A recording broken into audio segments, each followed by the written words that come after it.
Thank you. Good morning. The Secretary-General and the Prime Minister will make statements, and then we'll have time for questions. Secretary-General.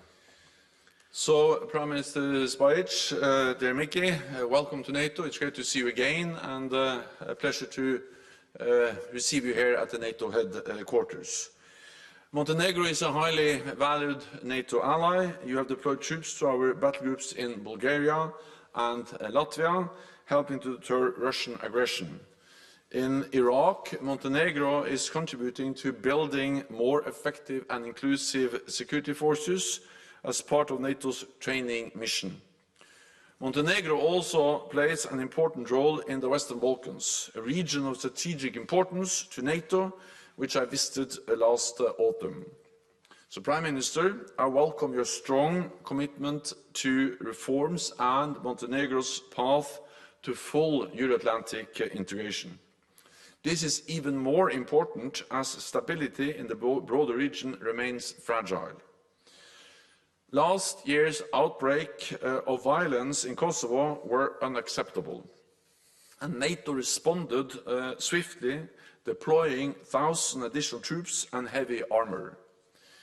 We are committed to ensuring that KFOR continues to fulfil its UN mandate. We also spoke about the situation in Bosnia and Herzegovina. The North Atlantic Council, all 31 NATO ambassadors, will visit Sarajevo next week, a demonstration of strong support for the sovereignty and territorial integrity of Bosnia and Herzegovina. All political leaders must work to preserve unity. This is crucial for the stability of the country and the region. Russia's war against Ukraine is nearing the 2-year mark, and I welcome Montenegro's support for Ukraine, including through NATO's comprehensive assistance package. But NATO allies and the European Union need to step up and provide even more funding for Ukraine at this critical time. Because if President Putin wins in Ukraine, there is a real risk he will use force again. Today, we also discussed the preparations for our next summit in Washington in July, and our work to bolster NATO's deterrence and defence. Sweden's entry into NATO will make the whole alliance stronger. So I welcome this week's vote by the Grand National Assembly of Turkey to ratify Sweden's NATO membership. And I thank President Erdogan for his swift signature of the decision. I also welcome this week's clear message of support from Prime Minister Orbán and his government.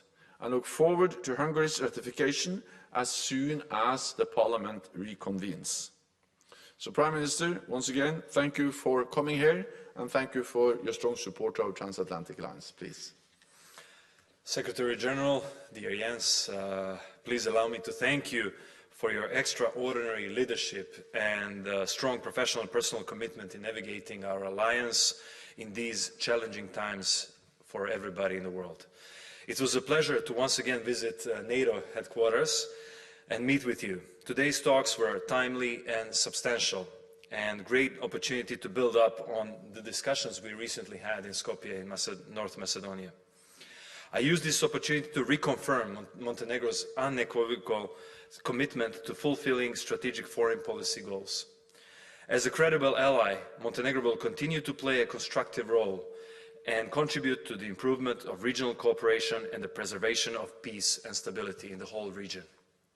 During today's meeting, I also underscored and presented in detail decisions taken in the last couple of months to advance Montenegrin EU plan. As we are all aware, there are many security challenges coming from different domains and strategic directions. Today with Secretary-General, I had the opportunity to discuss progress made on implementing decisions NATO has taken to respond to developments in and around the Euro-Atlantic area. We also had the opportunity to exchange views on key objectives ahead of the Washington summit. We revisited the topics of deterrence and defense, continuous support to Ukraine, developments in South and actual hotspots, defense investments, and making our alliance ever stronger. We both agreed that it is the time to welcome Sweden as soon as possible as the next member of our alliance, and we are very glad to hear the good news coming out of Turkey as well as Hungary. We jointly concluded that Montenegro is actively contributing to NATO's core tasks and collective defense in general. We took stock of our presence in East, in Latvia, in Bulgaria, in Iraq and Kosovo. I also reconfirmed our steadfast dedication to continue supporting Ukraine for as long as it takes in its fight for sovereignty and conducting reforms important for both EU and NATO path. Topic of Western Balkans was high on the agenda. As a region of strategic importance, we agreed that it remains among the priority areas of NATO business ahead of the Washington summit. I stated that Montenegro, as NATO member for almost 7 years, understands that many global developments require constant vigilance that occupies allies' attention, and rightly so, but we shouldn't lose sight on the region. Once again, I underline the importance of maintaining NATO's presence and interest. This is a firm guarantee of peace and stability. Montenegro expects this to be reconfirmed at the next NATO summit in Washington. In preparation for the summit, I informed that our 2024 budget envisages 2.01 GDP for defense, out of which 35.24 for modernization. We need NATO statistics to recognize this fact, but we will make sure that until July it's clear.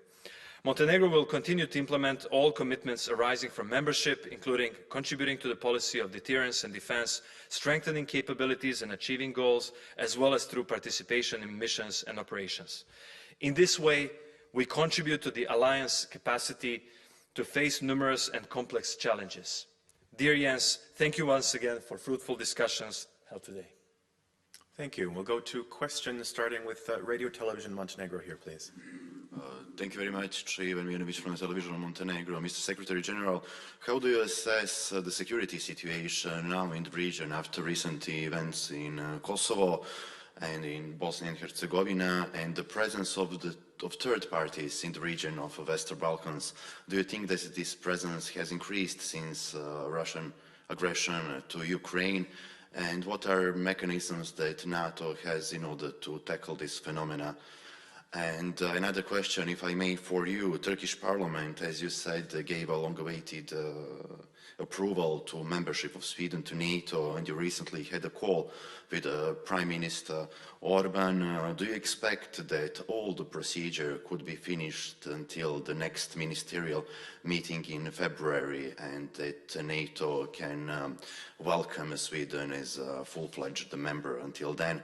And for Mr. Prime Minister, does Montenegro have plans maybe to reinforce its presence in NATO-led missions in the region and on the eastern flank of the alliance? Thank you very much. First, on the situation in the Western Balkans. Of course, the Western Balkans is of great importance for NATO. We have a history there, we have a presence there, because peace and stability in the region matters for the whole of NATO. And therefore we were very concerned when we saw an uptick in violence and tensions throughout last year with some very serious incidents, especially in Kosovo.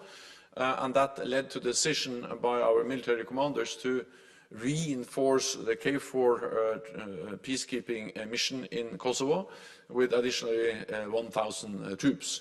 Because NATO has to be able to ensure that we are delivering on our UN mandate to ensure stability and the freedom of movement for all communities in Kosovo.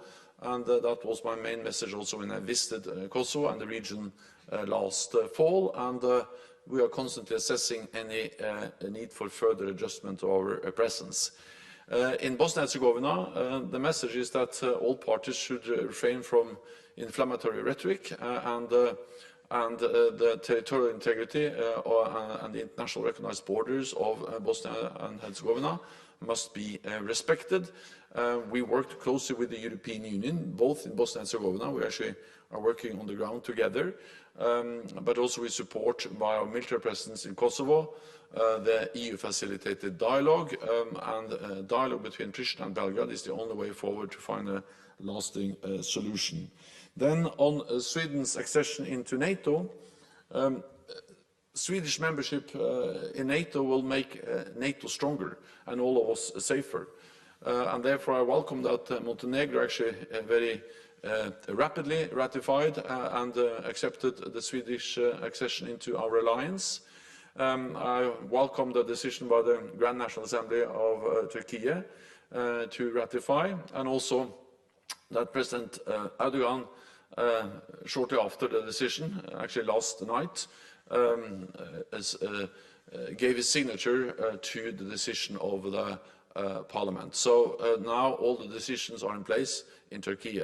I spoke with Prime Minister Orban of Hungary earlier this week. He very clearly conveyed that he supports the accession of Sweden into NATO, and it has been made clear that the Parliament will take up this as soon as the Parliament convenes, and the message is that the Parliament will then support a ratification of Swedish membership.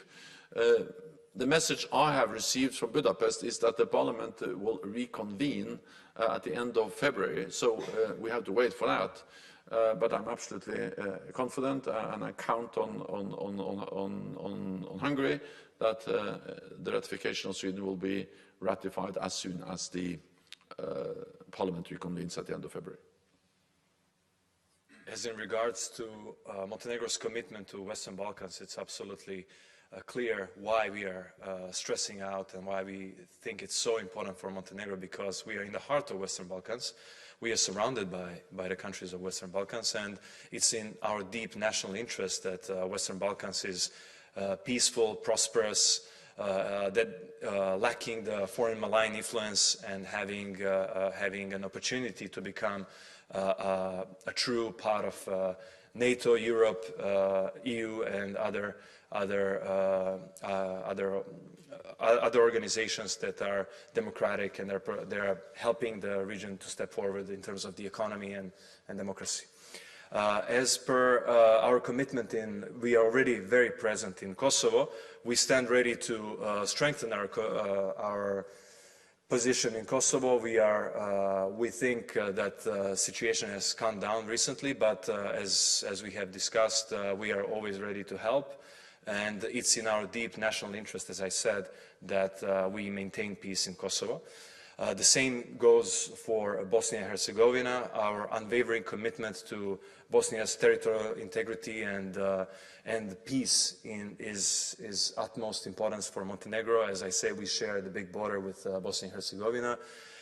We have offered our help in terms of the experts and training to the people in Bosnia. So we are definitely ready to be a credible ally in NATO in any shape and form. Thank you. Seeing no further questions, that concludes this press point. Thank you all very much.